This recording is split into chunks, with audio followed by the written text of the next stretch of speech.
बेटा आज third lecture में हम आपके सामने हैं। 11th क्लास में यूनिट एंड डायमेंशन का ये थर्ड लेक्चर है बेटा। अभी तक हमने पहले लेक्चर में मेजरमेंट के बारे में बताया, टाइप्स ऑफ मेजरमेंट बताया, फिजिकल क्वांटिटी बेटा हमने आपको एक्सप्लेन की, फिर टाइप्स ऑफ फिजिकल क्वांटिटी बताई, फिर यूनिट बताई और बेटा कल के लेक्चर में हमने आपको यूनिट निकालना सिखाया। अब लेक्चर 3 में आज हम ऑफिशियली शुरू करेंगे डायमेंशंस। क्या शुरू करेंगे बेटा? डायमेंशन शुरू करेंगे। लेकिन उससे पहले कल वाले जो क्वेश्चन आपको दिए थे वो एक बार उनका आंसर आप देख लीजिएगा। कल का जो पहला क्वेश्चन हमने आपको दिया था वो क्वेश्चन था बेटा 10 की पावर ओमेगा इंटू एक्स, और एक्स किस में था बेटा? मीटर में था। ओमेगा हमने आपसे पूछा था, तो आपको मालूम है ओमेगा इंटू एक्स 1 होना चाहिए, तो omega equals to 1 upon x होना चाहिए, यानी 1 अपॉन मीटर या मीटर पावर -1। ये आंसर हुआ बेटा। दूसरा क्वेश्चन जो हमने दिया था वो था बेटा 2 की पावर k इंटू टी। तो बेटा यहाँ पर t जो था वो सेकंड में था, तो k इंटू टी 1 होना चाहिए, जिससे बेटा k जो है वो 1 अपॉन टी होना चाहिए, या 1 अपॉन सेकेंड होना चाहिए, या सेकेंड -1 होना चाहिए।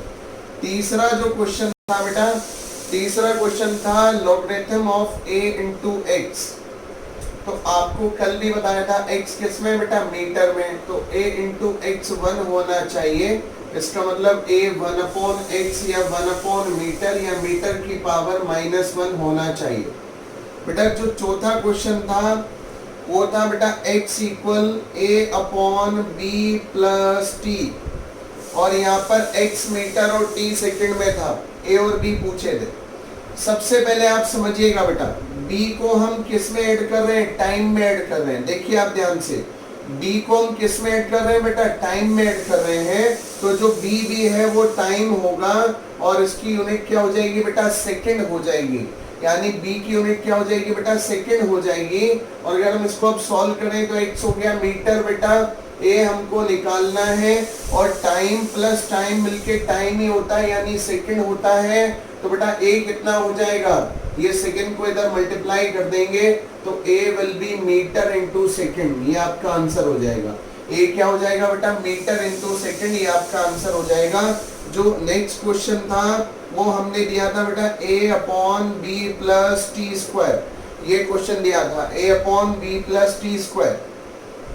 आप ध्यान से देखिएगा बेटा, b को हम टाइम के स्क्वायर में ऐड कर रहे हैं। ध्यान से देखना बेटा, b को हम टाइम के स्क्वायर में ऐड कर रहे हैं, तो जो b होगा वो भी टाइम का स्क्वायर होगा, यानी सेकंड का स्क्वायर होगा। और अगर हम वैल्यूज को पुट कर दें तो x तो हुआ बेटा मीटर, a हमको निकालना है second square plus second square add करके सेकंड स्क्वायर ही आएगा, तो a equal metre into second square. ये आंसर आया। ठीक है भाई, ये क्या है बेटा? आंसर आया। इसके बाद जो नेक्स्ट क्वेश्चन था, जो नेक्स्ट क्वेश्चन हमने आपको दिया था कल के होमवर्क में, वो क्वेश्चन था बेटा x equals to a upon B minus T plus C. ये हमने आपको क्वेश्चन दिया था। अब जरा आप ध्यान से देखिएगा भाई, b में से किसको माइनस कर रहे हैं? अब टाइम को माइनस कर रहे हैं, तो b टाइम होना चाहिए, क्योंकि टाइम में से ही टाइम को माइनस कर सकते हैं। सबसे पहले आप समझिएगा ये मीटर है, तो यानी ये जो पूरी क्वांटिटी है ये मीटर है, और ये भी मीटर है, क्योंकि मीटर प्लस मीटर मीटर होगा। तो c का यूनिट तो मीटर मिल गया, ये पहला आंसर है। सही है भाई, c का यूनिट क्या मिल गया बेटा? मीटर मिल गया, पहला आंसर है। अब देखिए b में से टाइम को माइनस कर रहे हैं, तो टाइम होना चाहिए b भी, क्योंकि टाइम में से ही टाइम को माइनस किया जा सकता है। तो b मस्ट बी टाइम, और इसकी यूनिट कितनी हो गई बेटा? सेकंड हो गई। कितनी हो गई भाई? सेकंड हो गई। अब जरा देखिएगा, a अपॉन ये पूरा टाइम है भाई, a upon time is equals to metre है, तो a कितना है भाई? a हो जाएगा भाई मीटर इंटू टाइम, और बेटा मीटर इंटू सेकेंड, ये a का यूनिट है। तो देखिए b का यूनिट टाइम आ गया, सेकेंड आ गया बेटा, a का यूनिट मीटर सेकेंड आ गया, और c का यूनिट मीटर आ गया। ये बेटा आपके क्वेश्चन हैं जो हमने आपको कल होमवर्क के लिए दिए थे। ये 6 क्वेश्चंस हैं, इनको एक बार फिर रिपीट कर लीजिएगा और फिर भी कोई दिक्कत है तो हमको व्हाट्सएप कीजिए। व्हाट्सएप नंबर हमारा आपके पास है 9410036555। ठीक है बेटा। देखिए आज हम बात करते हैं डायमेंशंस की। किसकी बात करते हैं बेटा? डायमेंशंस की। बेटा साइंटिस्ट ने ये डिस्कवर किया कि ये जो मीटर है ना, हम इसको रिप्रेजेंटेशन दे देते हैं एल से। मीटर क्या होता है बेटा? मीटर होता है यूनिट ऑफ लेंथ। तो लेंथ हम मेजर कर रहे हैं, तो आप अगर इसको और सिंप्लीफाई करना चाहें तो मीटर को किससे डिनोट कर दिया बेटा? एल से। मतलब मीटर ना लिख के उसकी जगह पर हम कैपिटल एल लिख देंगे। इसी तरह से जो किलोग्राम है ना बेटा, ये मास है। क्या है बेटा? मास है। तो अभी किलोग्राम जो है मास है, तो उसको डिनोट कर देंगे सिंबल से एम से।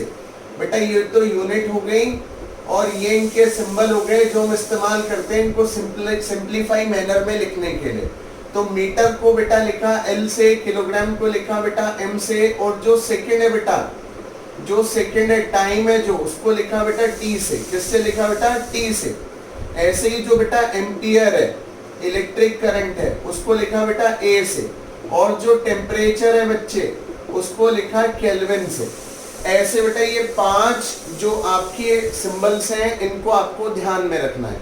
अभी आपको ये जो 5 सिंबल है बेटा इनको ध्यान में रखना है, फिर हम आपको एक्सप्लेन करते हैं हम इनको क्यों यूज कर रहे हैं। ध्यान से समझिएगा। देखिए LMTAK ये आपको ध्यान में रखना है। L क्या होता है बेटा? लेंथ होती है। जहां भी आपको मीटर दिखाई दे वहां L लिखना है, जहां भी आपको किलोग्राम दिखाई दे वहां M लिखना है, जहां भी आपको सेकेंड दिखाई दे वहां T लिखना है, जहां भी आपको एम्पियर दिखाई दे कैपिटल A लिखना है, और जहां भी केल्विन दिखाई दे, टेम्परेचर दिखाई दे वहां K लिखना है। ये क्यों लिख रहे हैं हम? ताकि सिंप्लीफाइड मैनर में हम इनको एक्सप्लेन कर पाए, ताकि हमको सिंप्लीफाइड मैनर में लिख पाए, इसलिए लिख रहे हैं। अब जैसे एक एग्जांपल देते हैं आपको। मान लीजिए हमने आपसे कहा स्पीड, सही है भाई? हमने आपसे बोला स्पीड, तो आपने बोला स्पीड होता है डिस्टेंस अपॉन टाइम। हमने सबसे पहले आपको यूनिट निकालना इसीलिए सिखाया था जिससे डायमेंशन आपको आसान लगे। बेटा डिस्टेंस अपॉन टाइम, डिस्टेंस को किस में मेजर करते हैं बेटा? मीटर में। और टाइम को किस में बेटा? सेकंड में। ये तो यूनिट है, लेकिन अभी हमने आपको बताया जब सिंप्लीफाइड मैनर में इसको लिखेंगे तो मीटर को किससे रिप्रेजेंट करेंगे बेटा? कैपिटल एल से। और सेकंड को किससे रिप्रेजेंट करेंगे बेटा? टी से। तो अगर मैं इसको रीअरेंज कर दूं तो ये हो जाएगा बेटा एल और टी ऊपर जाएगा LT-1, इसको स्क्वायर ब्रैकेट में लिखेंगे। क्या लिखेंगे बेटा? इसको स्क्वायर ब्रैकेट में लिखेंगे। अभी आपको 3 चीज हमको समझानी है, ध्यान से समझिएगा। तीनों चीज को बहुत ध्यान से समझिएगा। पहली चीज, what is the meaning of dimensions? What is the meaning of dimensions? तो बेटा डायमेंशंस को कैसे एक्सप्लेन करेंगे? Powers of M, L, T are known as dimensions। MLT की जो पावर है उनको क्या बोलते हैं बेटा? डायमेंशंस। MLT की जो पावर्स होती हैं उनको डायमेंशन बोलते हैं। जैसे आपसे पूछा जाए इस फॉर्मूले में कि बताइए डायमेंशन ऑफ L कितनी है, तो आप बताएंगे dimension of L equals to 1। देखिए L की पावर 1 है। आपसे पूछा जाए डायमेंशन ऑफ T बताइए, तो आप बोलेंगे dimension of capital T equals to -1। तो डायमेंशंस क्या होती है बेटा? पावर्स होती है। किसकी पावर होती है बेटा? MLT की पावर्स होती है। तो MLT की जो पावर होती है उनको क्या बोलते हैं बेटा? डायमेंशन बोलते हैं। क्या कहते हैं बेटा उनको? MLT की जो पावर होती है उनको क्या बोलते हैं बेटा? डायमेंशंस कहते हैं। ठीक है। अब दूसरी बात, what is dimensional formula? Dimensional formula क्या होता है? What is the meaning of dimensional formula? तो बेटा MLT विद पावर, जब भी हम MLT को विद पावर हम रिप्रेजेंट करेंगे, जब भी हम MLT को विद पावर रिप्रेजेंट करेंगे, जैसे LT-1, तो ये क्या चीज है बेटा? ये है dimensional formula. When MLT represent with power, then it is known as dimensional formula। जब भी MLT को with power हम represent करेंगे तो उसको क्या बोलेंगे बेटा? Dimensional formula. तो ये LT-1 क्या चीज है बेटा? Dimensional formula. देखिए इसमें एल और टी सिंबल्स आ गए और साथ में उनकी डायमेंशन आ गई। एल की डायमेंशन कितनी है बेटा 1 और टी की कितनी है -1। तो सिंबल्स प्लस डायमेंशन, ये जो बेटा आप इन शॉर्ट इसको समझ सकते हो, सिंबल्स प्लस डायमेंशन, जो आप फॉर्मूला बनाते हो उसका नाम क्या होता है बेटा डायमेंशनल फॉर्मूला।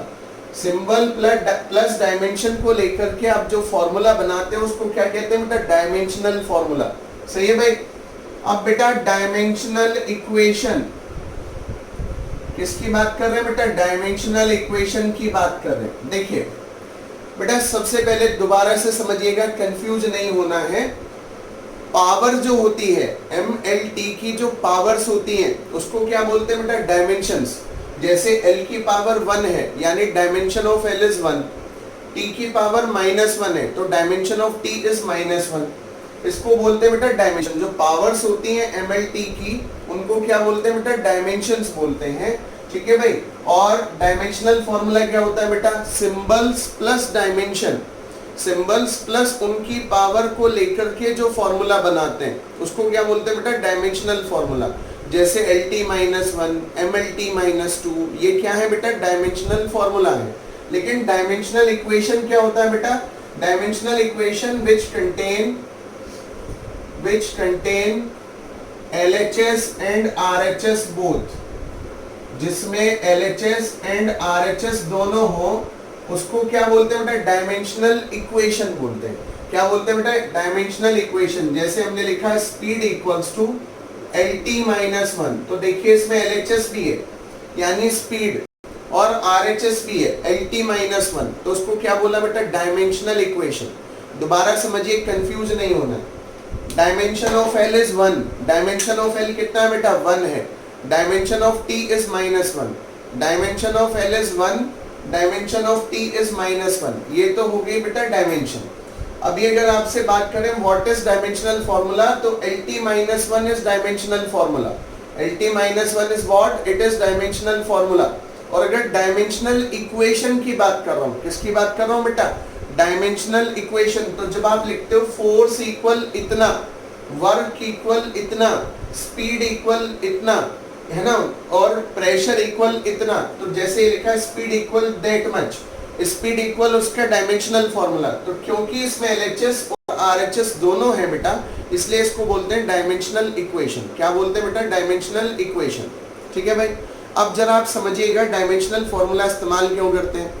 सपोज बेटा मैं यहाँ पर मीटर लिखता, किलोग्राम लिखता, सेकेंड लिखता, तो उसमें बहुत सारे सिंबल्स आते हैं, M आता, kg आता, बहुत सारे सिंबल आते हैं। तो उसको सिंप्लीफाई करने के लिए हमने उसको किस में रिप्रेजेंट कर लिया बेटा डायमेंशंस में रिप्रेजेंट कर लिया। उसको सिंप्लीफाई करने के लिए, उसको सॉल्विंग आसान बनाने के लिए, सिंबल को सिंप्लीफाई करने के लिए हमने किस में रिप्रेजेंट कर लिया बेटा डायमेंशनल फॉर्मूला में रिप्रेजेंट कर दिया, सिंबल्स में रिप्रेजेंट कर दिया। तो उससे क्या हो गया बेटा, उससे ये हो गया कि फॉर्मूला लिखना आसान हो गया और उसकी सॉल्विंग आसान हो गई है। ठीक है। अच्छा, तो एक बहुत इंपॉर्टेंट बात सुनिएगा, आपसे अगर पूछा जाए कि why this formula is written in square bracket, इस फॉर्मूला को स्क्वायर ब्रैकेट में क्यों लिखते हैं। सही है भाई। ये क्वेश्चन पूछा जाए suppose why this formula written in square bracket, तो बेटा आप समझिएगा ये जो छोटा ब्रैकेट होता है बेटा इसमें हमेशा लिखे जाते हैं कोऑर्डिनेट्स। क्या लिखे जाते हैं बेटा कोऑर्डिनेट, जैसे 1, 2, 3 ये कोऑर्डिनेट्स है ना भाई। तो ये तो intersection on x, intersection on y, intersection on z यानी कोऑर्डिनेट लिखने के लिए इस्तेमाल होता है। लेकिन बेटा जब स्क्वायर ब्रैकेट लगाते हैं तो ये ब्रैकेट इस्तेमाल होता है लिमिट दिखाने के लिए। क्या दिखाने के लिए बेटा लिमिट दिखाने के लिए। यानी अगर मैं इसके अंदर लिखूं LT -1 तो ये शो करेगा dimensional formula of speed start from here and ends at here, यानी dimensional formula of speed confined by these two symbols, है ना बेटा। तो ये इसको कन्फाइन रखने के लिए या इसकी लिमिट दिखाने के लिए we are using square bracket. किस लिए यूज होते हैं बेटा लिमिट के लिए, we are using square bracket. ये है बेटा डायमेंशनल फॉर्मूला की बेसिक चीजें। ठीक है, दोबारा समझिए डायमेंशंस क्या होती है बेटा पावर्स होती है। जो सिंबल्स के ऊपर जो पावर्स आप लगाते हो उसको डायमेंशन बोलते हैं। जैसे L² है तो L की डायमेंशन कितनी है बेटा 2 है ना बेटा। जैसे L³ है तो एल की डायमेंशन कितनी है बेटा 3 है। तो डायमेंशंस आर पावर, डायमेंशन क्या होते हैं बेटा पावर होती है। व्हाट इज डायमेंशनल फॉर्मूला, जब भी आप सिंबल को विद पावर इस्तेमाल करते हो, जैसे एल क्यूब को स्क्वायर ब्रैकेट में रखा, एल क्यूब स्क्वायर ब्रैकेट में रखा तो ये हो गया बेटा डायमेंशनल फॉर्मूला, है ना भाई। लेकिन इसमें केवल एक ही फॉर्मूला एल क्यूब है और वो भी स्क्वायर ब्रैकेट में, तो ये डायमेंशनल फॉर्मूला बोला जाएगा बेटा। अगर आपसे पूछा जाए व्हाट इज डायमेंशनल इक्वेशन, तो आप बोलेंगे volume equals to square bracket of L cube, volume equals to square bracket of L cube. तो ये डायमेंशनल इक्वेशन है क्योंकि इसमें लेफ्ट हैंड साइड और राइट हैंड साइड दोनों है। इसमें कौन है बेटा, लेफ्ट हैंड भी है और राइट हैंड भी है, that's why it is known as dimensional equation. ठीक है बेटा, इसको क्या बोलेंगे, डायमेंशनल इक्वेशन बोलेंगे, है ना। और स्क्वायर ब्रैकेट क्यों यूज होता है बेटा, लिमिट्स को दिखाने के लिए यूज होता है। Dimensional formula start from here and set here, इसको शो करने के लिए क्या यूज होता है बेटा, स्क्वायर ब्रैकेट इस्तेमाल होता है। अब थोड़े से डायमेंशनल फॉर्मूला की कैलकुलेशन कर लेते हैं, फिर मैं आपको एक बार समझा दूं। आपको कोई भी डायमेंशनल फॉर्मूला लर्न नहीं करना है, आपको कोई भी डायमेंशनल फॉर्मूला लर्न नहीं करना है, आप इसको रिवाइज करेंगे और रिवाइज करने के बाद आपको इनमें प्रैक्टिस हो जाएगी तो खुद लर्न हो जाएंगे।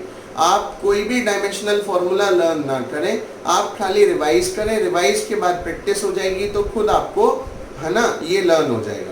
आज का आपका होमवर्क है, आज मैं जो भी डायमेंशनल फॉर्मूला आपको पढ़ा दूंगा वो आपको सेल्फ अपने रजिस्टर में लिख करके उसको सॉल्व करना है और उसको निकालना सीखना है, यही आपका होमवर्क है।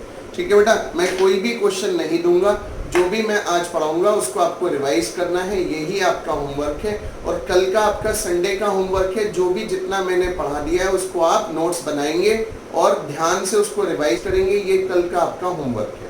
ठीक है, देखिए बेटा ध्यान से देखिएगा, we are dealing with calculation of dimensional formula. हम डायमेंशनल फॉर्मूला निकालना चाहते हैं, देखिएगा कैसे निकालें। सबसे पहले बहुत सिंपल से स्टार्ट कर देते हैं।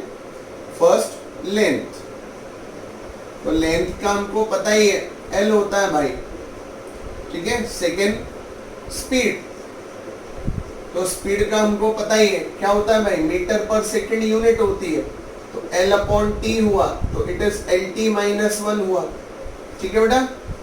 थर्ड वेलोसिटी, तो बेटा वेलोसिटी क्या हुआ भाई, मीटर पर सेकंड स्क्वायर हुआ। ठीक है भाई, तो अगर मीटर पर सेकंड स्क्वायर तो मीटर पर सेकंड हुआ तो L upon T, it is LT minus 1।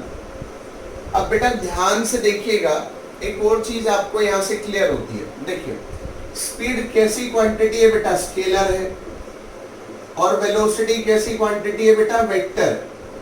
लेकिन दोनों के डायमेंशनल फॉर्मूले सेम है। ध्यान से देखिए बेटा, स्पीड स्केलर है, वेलोसिटी वेक्टर है, लेकिन दोनों के डायमेंशनल फॉर्मूले सेम है। तो डायमेंशन से वेक्टर और स्केलर में डिफरेंस नहीं मिलता। Can not give, dimensional analysis can not give difference between vector and scalar.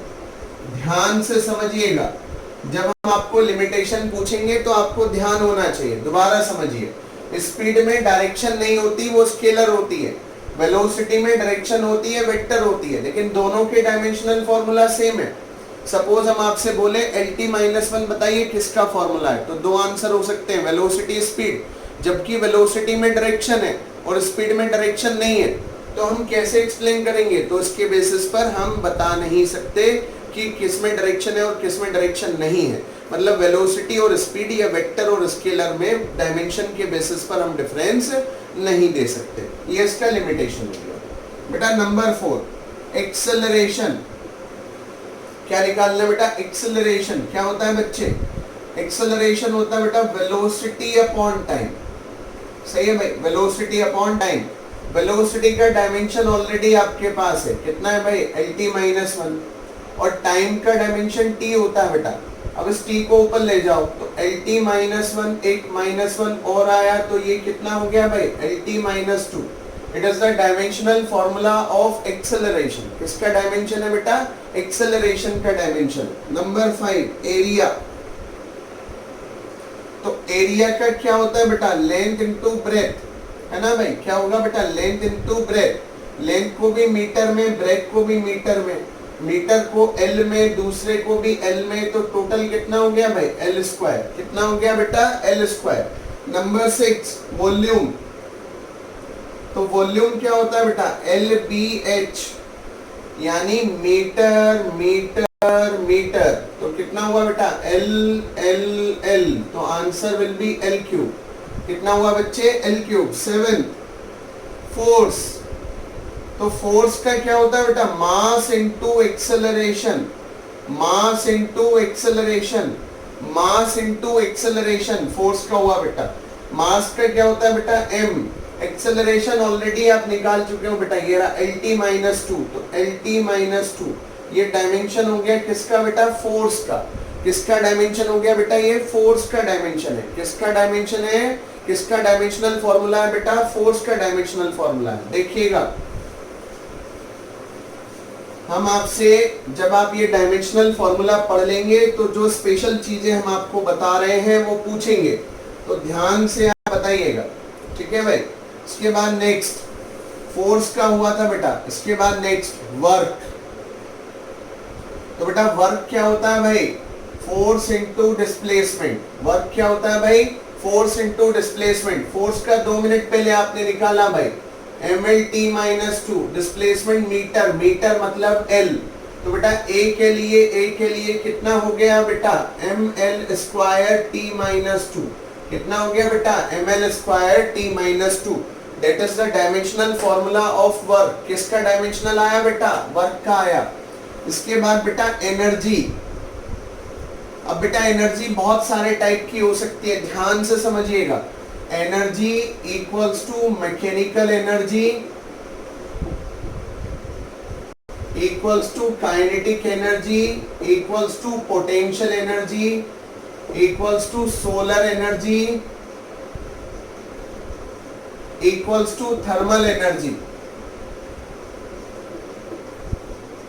Equals to torque. इन सब का डायमेंशनल फॉर्मूला वर्क के बराबर होता है।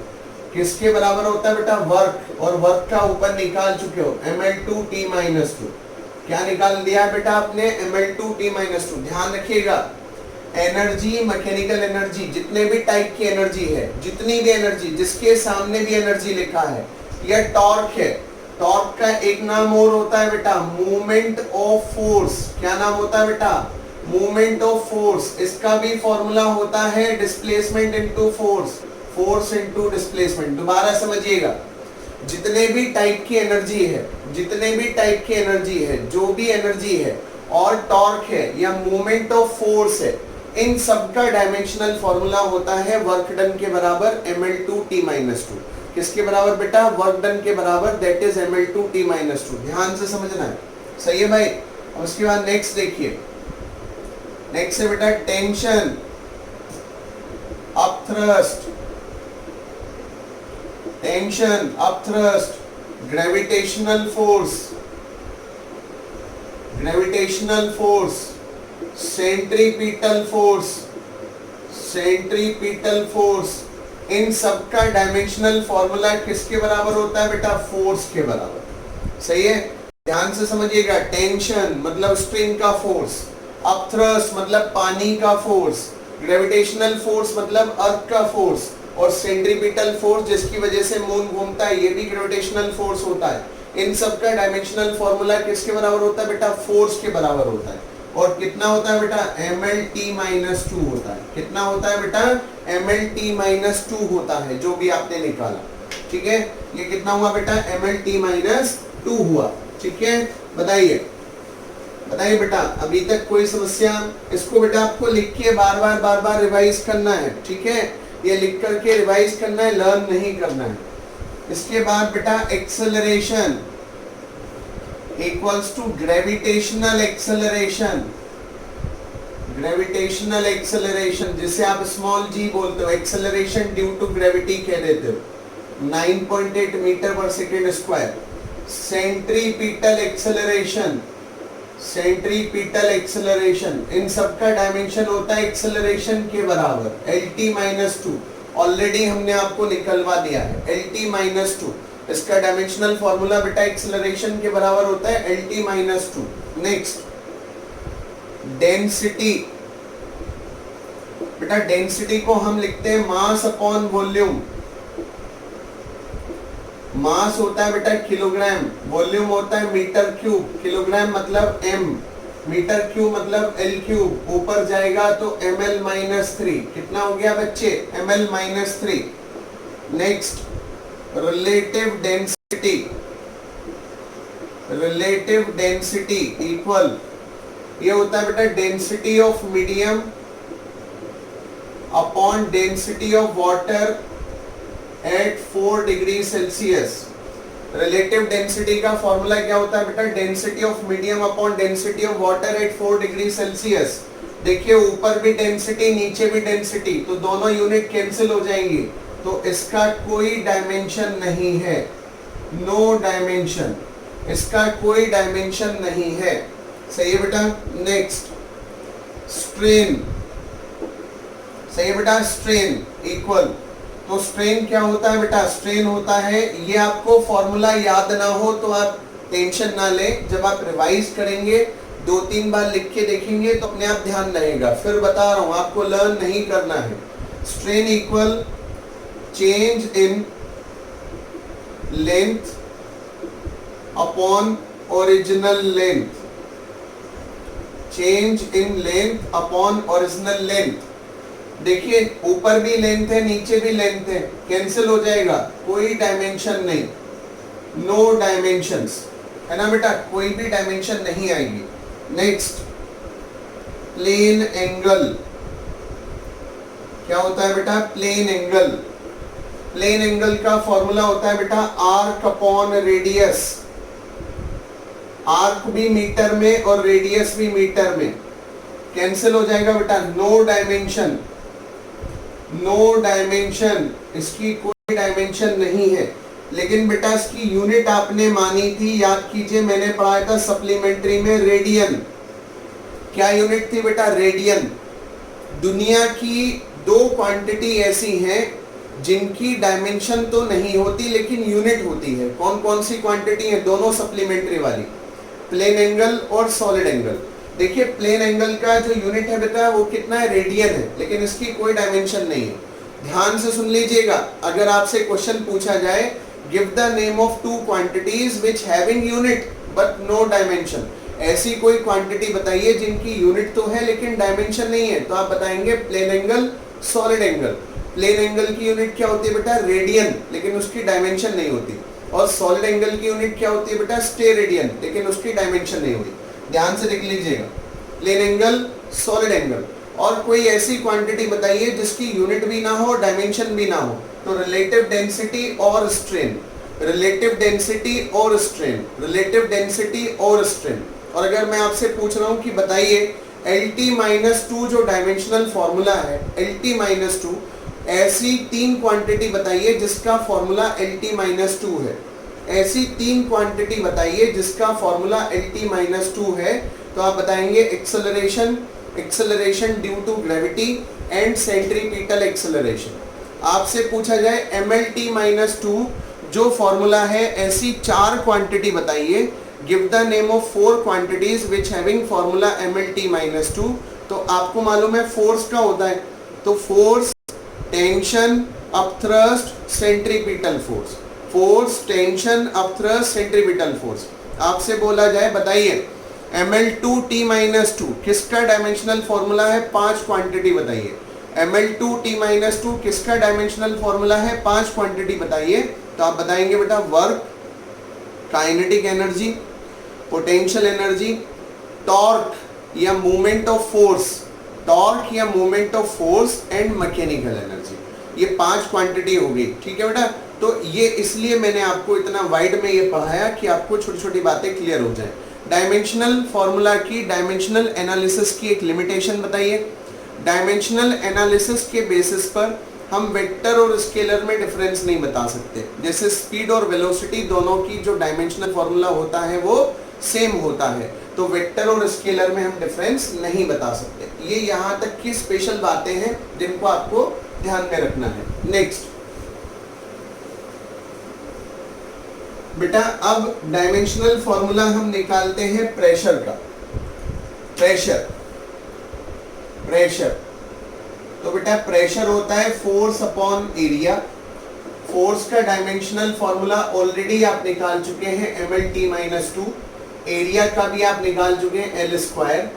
ये बेटा सॉल्व करेंगे तो ml1 ऊपर है, नीचे से -2 आएगा, t-2। सॉल्व करेंगे तो ml-1 t-2, ml-1 t-2, ये हुआ बेटा प्रेशर। अब निकालेंगे स्ट्रेस। स्ट्रेस भी होता है बेटा फोर्स अपॉन एरिया। स्ट्रेस भी होता है फोर्स अपॉन एरिया। इसका भी डायमेंशनल फॉर्मूला प्रेशर के बराबर आ जाएगा, क्योंकि स्ट्रेस जो है वो फोर्स अपॉन एरिया है, और अभी निकाल लिए हैं ऊपर ml-1 t-2। 3 क्वांटिटी और ऐसी हैं जिनका डायमेंशनल फॉर्मूला प्रेशर के बराबर है। सही है, वो कौन कौन सी क्वांटिटी है देखिएगा। पहली कौन है बेटा, प्रेशर है। दूसरी कौन है बेटा, स्ट्रेस है। तीसरी कौन है बेटा, यंग्स मॉडुलस है। यंग्स मॉडुलस है, कौन है बेटा, यंग्स मॉडुलस है। बेटा जैसे जैसे चैप्टर आपके बढ़ते जाएंगे ये सब क्वांटिटी आती जाएंगी आपके सिलेबस में। अभी आपको इनको ध्यान रखना है, कंफ्यूज नहीं होना है, आपको इन सब के बारे में पता करने की कोई जरूरत नहीं है। अभी आप खाली फॉर्मूला सीख रहे हो। तीसरी क्वांटिटी है यंग्स मॉडुलस। चौथी क्वांटिटी है बल्क मॉडुलस। पांचवी क्वांटिटी है मॉडुलस ऑफ रिजिडिटी। और छठी क्वांटिटी है मॉडुलस ऑफ इलास्टिसिटी।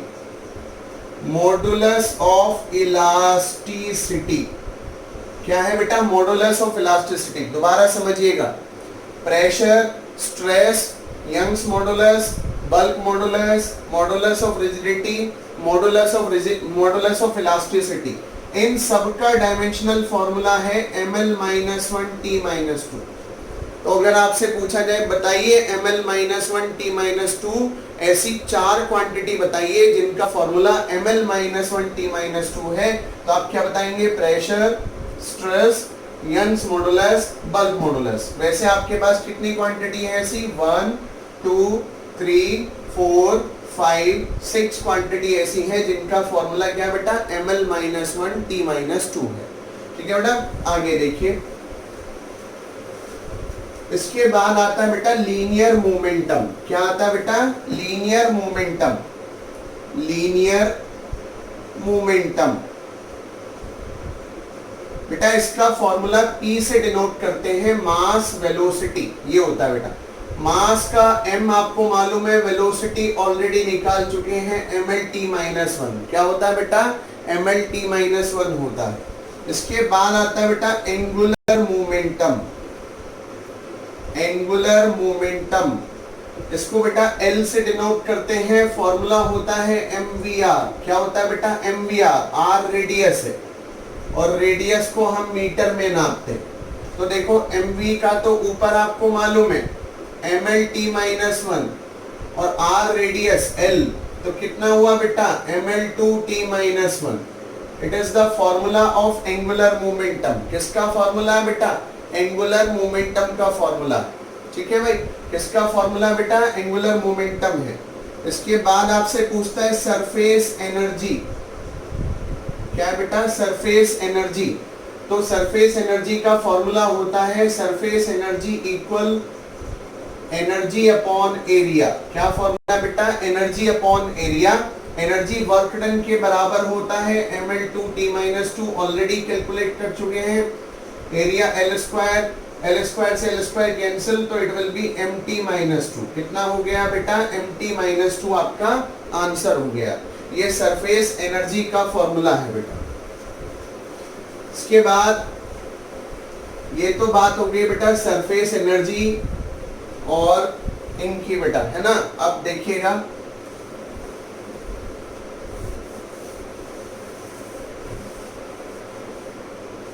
सपोज आपसे पूछा जाए F equals to -k into x. आपसे पूछा जाए F equal -k into x. यहाँ पर F फोर्स है और x डिस्प्लेसमेंट है।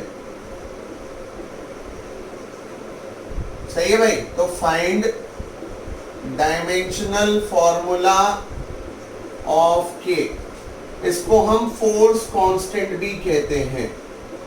क्या भी कहते हैं बेटा? फोर्स कांस्टेंट भी कहते हैं। मान लीजिए ये क्वेश्चन है, तो आप कैसे निकालेंगे? आप बोलेंगे F इक्वल्स टू माइनस के एक्स, इसका डायमेंशनल रख देंगे mlt माइनस 2। डायमेंशंस में माइनस प्लस साइन का कोई मतलब नहीं होता, k को एज इट इज रखेंगे। x मतलब डिस्प्लेसमेंट मतलब l, l से l कैंसिल हो जाएगा, तो k कितना आया भाई? mt minus 2। k क्या है बेटा? mt minus 2। सही है भाई। k कितना है बेटा? mt minus 2। ये आपको ध्यान में रखना है, ठीक है? नोट कर लिया बेटा? देखिए नेक्स्ट, आपसे पूछा फ्रीक्वेंसी, इसका डायमेंशनल फॉर्मूला बताइए। तो फ्रीक्वेंसी क्या होता है बेटा? 1 अपॉन टाइम, यानी 1 अपॉन कैपिटल टी, यानी t माइनस 1। ये डायमेंशनल फॉर्मूला हुआ बेटा किसका? फ्रीक्वेंसी का। अब आपसे पूछा E इक्वल्स टू HF, यहां पर ये एनर्जी है, F फ्रीक्वेंसी है। आपसे पूछा find dimensional formula of, find dimensional formula of H, और ये होता है बेटा प्लैंक कांस्टेंट। क्या होता है बेटा? Planck constant. इसका डायमेंशनल फॉर्मूला निकालिए। सॉल्यूशन बेटा हमने लिखा E equals to HF, E का ऑलरेडी हमको मालूम है एनर्जी ml2 माइनस 2। H हमको निकालना है, फ्रीक्वेंसी अभी आपके सामने निकाला t माइनस 1। तो देखिए बेटा ये t माइनस 1 इधर आ जाएगा, तो H equal ml2 t minus 2, और ये माइनस 1 जब इधर आएगा तो इट विल बी प्लस 1। तो ये बन जाएगा बेटा ml स्क्वायर t माइनस 1। ये आंसर आया। और अगर आप ध्यान से देखेंगे भी 2 मिनट पहले आपने एंगुलर मोमेंटम का निकाला था फॉर्मूला, तो ये एंगुलर मोमेंटम के बराबर आएगा। बहुत इंपॉर्टेंट क्वेश्चन है। आपसे पूछेगा बताइए प्लैंक कांस्टेंट का डायमेंशनल फॉर्मूला किसके बराबर है? तो आप बताएंगे एंगुलर मोमेंटम के बराबर। किसके बराबर है? एंगुलर मोमेंटम के बराबर है। और जो अभी आपने फोर्स कांस्टेंट निकाला था स्मॉल के, वो सरफेस एनर्जी के बराबर आया था। आप देखिएगा, आपने नोट्स में लिखा होगा, जो फोर्स कांस्टेंट आया था वो किसके बराबर होगा बेटा? सरफेस एनर्जी के बराबर होगा। और जो प्लैंक कांस्टेंट है बेटा वो किसके बराबर है? एंगुलर मोमेंटम के बराबर है। तो इस तरीके से आपके पास क्वेश्चन आएंगे बेटा। और देखिए, मान लीजिए आपसे बोल रहा है E equals to 3/2 into small k into T. यहां पर ये एनर्जी है, यहां पर ये टेम्परेचर है। Find dimensional formula, dimensional formula of small के, और इसको बोलते हैं बेटा बोल्ट्जमैन कांस्टेंट। क्या बोलते हैं बेटा? Boltzmann constant. देखिए कैसे करेंगे। Solution E equals to 3/2 kT। Energy आप ऑलरेडी जानते हो ml2 माइनस 2। 3/2 नंबर है, इसका कोई डायमेंशन नहीं होता, K, और टेम्परेचर केल्विन। याद रखिएगा ये टाइम नहीं है, इट इज टेम्परेचर। और टेम्परेचर किस में नापते हैं? केल्विन में। अब K, ये केल्विन बेटा इधर आ जाएगा, तो ml2 minus 2 it is K minus 1। ml2 minus 2 it is K minus 1, capital K minus 1। बेटा आज का आपका जो होमवर्क है वो ये है कि आप इस डायमेंशंस को, जितना डायमेंशंस हमने आपको निकलवाए हैं, डायमेंशनल फॉर्मूले निकलवाए हैं, इसको आप बार बार रिवाइज करेंगे। और एनसीईआरटी में बेटा लास्ट पेज पर जब आप लास्ट से एनसीईआरटी को पलटेंगे तो उसमें एक जगह बहुत सारे डायमेंशनल फॉर्मूले दे रखे हैं। तो उसमें से जितने ज़्यादा डायमेंशनल फॉर्मूले आप कैलकुलेट कर पाएं, जितने भी ज़्यादा आप डायमेंशनल फॉर्मूले उसमें से कैलकुलेट कर पाएं वो आपका होमवर्क है। बेटा दोबारा बता रहे हैं, एनसीईआरटी जब आप लेंगे, फर्स्ट पार्ट एनसीईआरटी जब आप लेंगे तो उसमें लास्ट से जब आप पलटेंगे तो एक टेबल दे रखी है जिसमें डायमेंशनल फॉर्मूले दे रखे हैं बहुत सारे। तो आप जितने भी ज़्यादा डायमेंशनल फॉर्मूले उसमें से कैलकुलेट कर पाएं, ये आपका होमवर्क है। पहले आप क्या करेंगे, ये वीडियो देखेंगे, इंपॉर्टेंट चीज़ें नोट करेंगे, उसके नोट्स बनाएंगे, फिर ये जितने हम डायमेंशनल फॉर्मूले हमने आपको दिए हैं ये कैलकुलेट करेंगे और फिर इसके बाद एनसीईआरटी लास्ट से पलटेंगे और फिर जितने भी आप ज़्यादा कर पाएँ उतने आप रिवाइज करेंगे। अगर किसी भी डायमेंशनल फॉर्मूला में कोई दिक्कत है आपको तो आप मुझे व्हाट्सएप करेंगे। आज का आपका काम खाली डायमेंशनल, आज और कल का आपका जो काम है वो खाली डायमेंशनल फॉर्मूले निकालने का काम है। आपको पहले इसको सीखना है, फिर हम इस टॉपिक को आगे प्रोसेस करेंगे। ठीक है बेटा, thank you and God bless you. Time waste ना करें और पढ़ाई करें। ओके।